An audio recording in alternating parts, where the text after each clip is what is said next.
Hey fellow vault wearers, it's Angry Turtle, and finally we received this inside the vault that's supposed to be very important, because if you miss it, there have been some changes into the roadmap. I can show you just quickly, here it goes, it's the comparison on the left, it's what's supposed to be on the roadmap so far, and on the right it's updated roadmap, and as you can see, there are changes. We'll go back to this picture after we read inside the vault, because there can be information covering this stuff, then we do inside the vault first.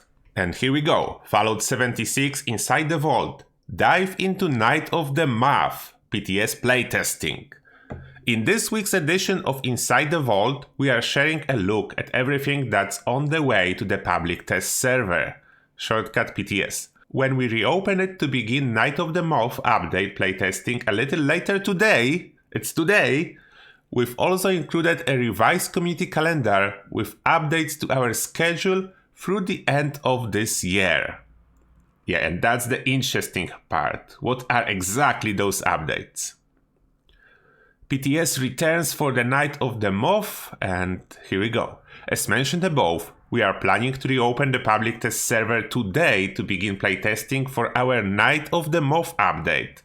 This time, you will be able to try out a new Mathman themed seasonal event, public event adjustments, and a host of community requested quality of life improvements. I'm interested in those public event adjustments. I hope we can figure out a little bit more soon. We are currently targeting December to release this update for the live game. Oh, that's quite a little bit away. It's later than I expected. And we would greatly appreciate any feedback and back reports from that you are able to share with us while the PTS is online. Read on to catch an overview of what's new in the PTS, and be sure to post your thoughts alongside other playtesters in our PTS channels in the Bethesda Studios Discord server. Mathman Equinox seasonal event. Let's see what this one is about. The planets are aligned, and a group of the wise Mathman's most devoted followers, known as the Enlightened, have traveled from far to reach Point Pleasant. There, they intend to perform a ritual that will summon the wise Mathman during the peak of his power. Every hour during this seasonal event, you can venture to Point Pleasant to aid the Enlightened in completing this dark ceremony. However, this will be no easy task, as you will also need to fend off rival Mathman cultist groups who seek to stop you.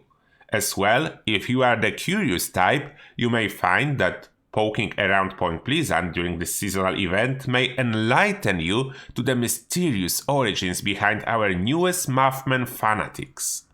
While the Mathman Equinox event is live, you will also encounter hostile cultist high priests throughout Appalachia who can bend the will of nearby creatures to do their bidding.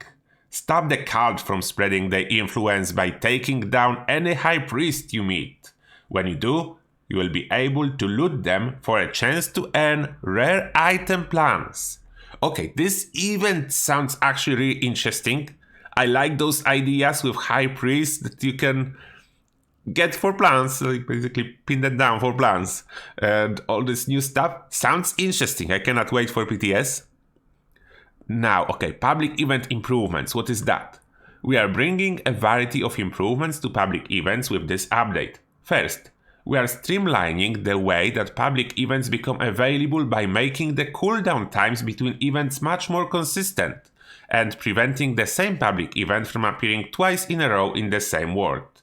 Next, we are adding rewards information to the event description that appears after clicking a public event on the map, so that you can more easily see the type of loot that you can earn from each event. Finally, we're making a few balance changes to events that have historically been very difficult, like Radiation Rumble and Project Paradise, last too long like Line in the Sand, or even end too quickly like Tea Time. We've also fixed up several bugs that affected Swarm of Suitors, and made some design tweaks to help revitalize the event. Alright, that sounds interesting and probably good. I mean, Execution will be very important here then. I cannot judge that before we'll see it on public test servers, Execution of changes is the most important part. Then we'll see, I will let you know. Quality of life improvements are coming. Glowing stuff? Glowing creatures after you kill them? That will be so cool. Okay, corpse highlights. Yep, that's coming. You've just dropped a legendary feral ghoul, but wait, where is its body? Was it over there? No, perhaps over here. We've all been there before, hunting through tall grass, trying to find a foe's final resting place so we can get our loot and head back to camp. In this update, we are adding highlights that will help you more easily spot nearby creature corpses, so that you can spend more time adventuring and less time searching for your hard-earned loot. In addition, normal and legendary creatures have different highlight colors so that you can tell them apart more easily. I just hope it's on the press of the button, but we'll see. I don't want all the bodies to be highlighted all the time. I hope it requires pressing a button, or at least a setting, because as helpful as it is, for people that like immersive play, there will be like tons of bodies glowing everywhere. That can be a problem. They do not specify that, but let's hope for the best. Oh, that's the area looting coming? Oh, that will be so good.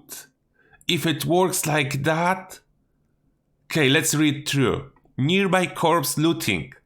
Unlike many of the creatures who cross your path in the wasteland, you are a born survivor. Whenever corpses start to pile up, you will no longer need to pick through each and every one to grab your loot. When viewing a fallen enemy's inventory, you can now see and collect all the goodies that the creatures around you have dropped by hitting the nearby corpses button. Happy looting! Oh, that will be so good! I'm curious what's the range on that, but wow, that would be so good. Legendary loot sharing. Going forward, if you are within sight range of a legendary creature when it's killed, you will be able to loot it. With this improvement, the days of trying to hit legendary enemies before they die, as well as waiting for other players to get their hits in before you land the killing blow, are over. Finally, that was so heavily requested feature. We are getting it. If you are nearby, you will get the loot if you hit it or not. That's important change and really good one. I'm happy it's finally here. Oh, team experience sharing? Oh wow, okay, how this will work. Sharing is caring, and leveling up as you adventure with your team is about to get easier than ever.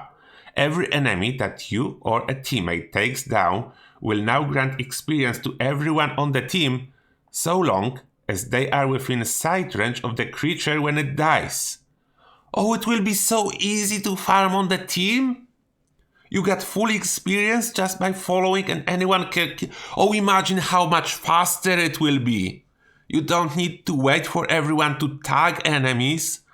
You can team up and everyone shoot different enemies. Wow!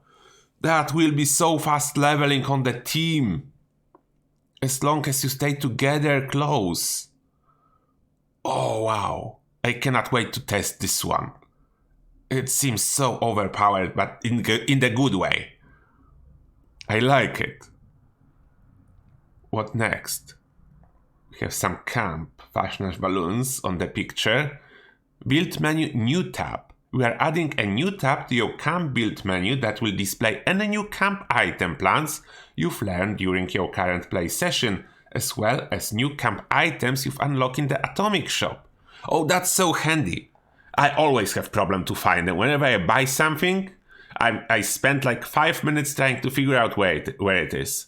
Oh, that's so helpful. I just hope it will say in which category it will be at the end, like somewhere here or whatever. If they could add to which category it's going, where you can find it, that will be cool too, but I'm probably asking too much. Pip-Boy Keyring.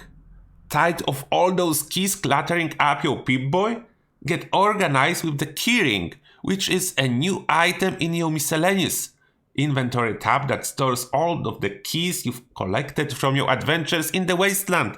Click it to view or access any keys in your collection as needed. Another feature that was so heavily requested. What happened at Bethesda? Since when they're listening to all our requests? I cannot believe it. It's just too good to be true. They're all of the quality changes we asked for last 2 years. They're here. Okay. Look at that. Pip-Boy colors. Pip-Boy menu color customization. Show your true colors by changing the hue of your Pip-Boy menus using a new set of customization sliders that we've added to the game settings. Another little one but heavily requested feature. What's that? Ammo everywhere. The contextual ammo system has been a very popular aspect of daily ops, and so we would like to bring it to all of Appalachia. Now all existing sources of ammo, like containers and creature loot, have a chance to drop a small amount of ammo for your currently equipped weapon. What is going on? Why are they giving us all of this stuff? Did they hire new people? It's not the Bethesda team I know. They're giving us stuff for free. We don't need to buy it. It's actually the patch note.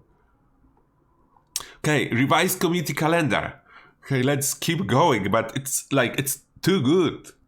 As we draw nearer to the Night of the Moth update, we've determined that some of the content that we originally announced with our 2021 roadmap still needs more development and internal testing time before we're ready to bring it to the live game.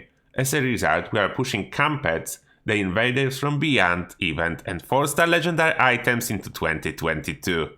Okay, this one is a little bit painful. But I'm not too sad because there is so many good QoL changes that I will wait.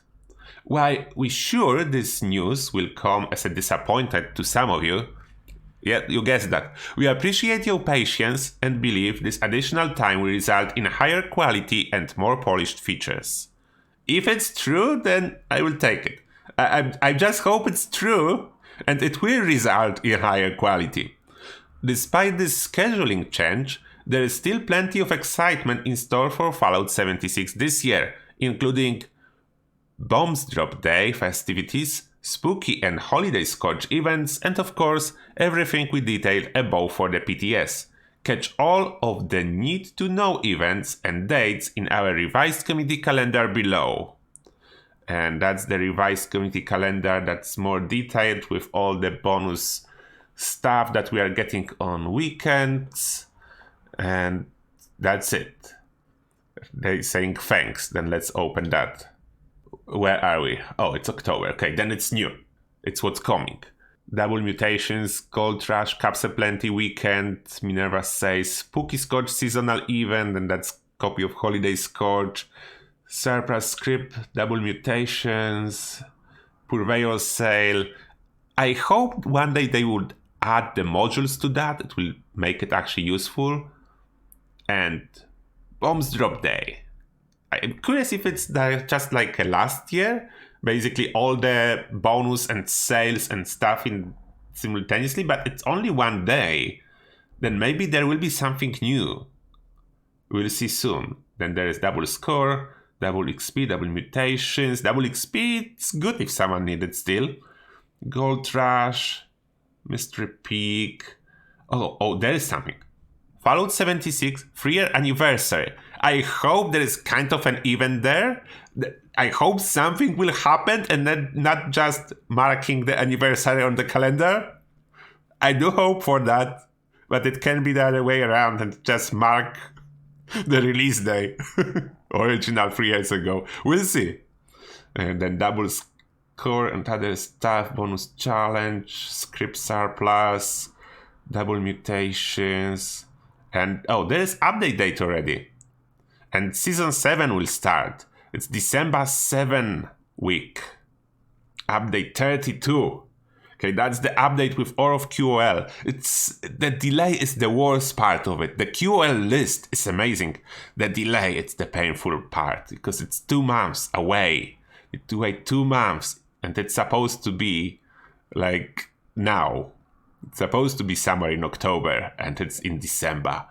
But alright, then Mathman Equinox seasonal event will start as well with the update 32. I don't know why it's such a space between them if the same dates apply, but okay. Then Gold Rush and Double Mutation Weekend, Holiday Scourge event, yeah, the standard Holiday Scourge that we all like will go back December 21st.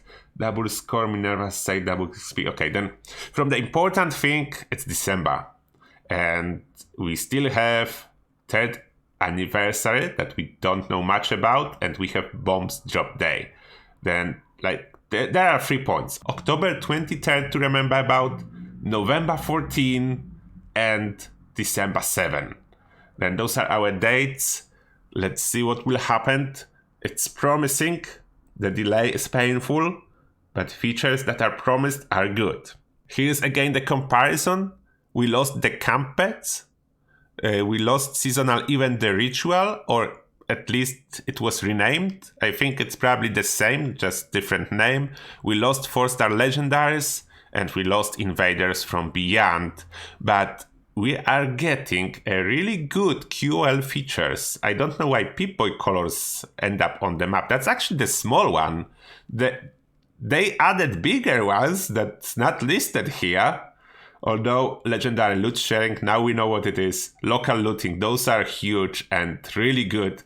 But they didn't list experience sharing, but they did list Pip-Boy colors. That's maybe more people requested Pip-Boy colors than anything else. Who knows? Night of the Month, of course, it's still here. And Season 7 will start. We cannot wait for PTS now. I hope those changes are really, really well made. I mean, they have time to fix if there are any bugs, but the idea I hope it's really well made. It does look really good from the inside the vault, from the screenshots. We need to see it on our own eyes. I will, of course, keep you all updated. And for now, thank you a lot for watching, and see you all in the next one.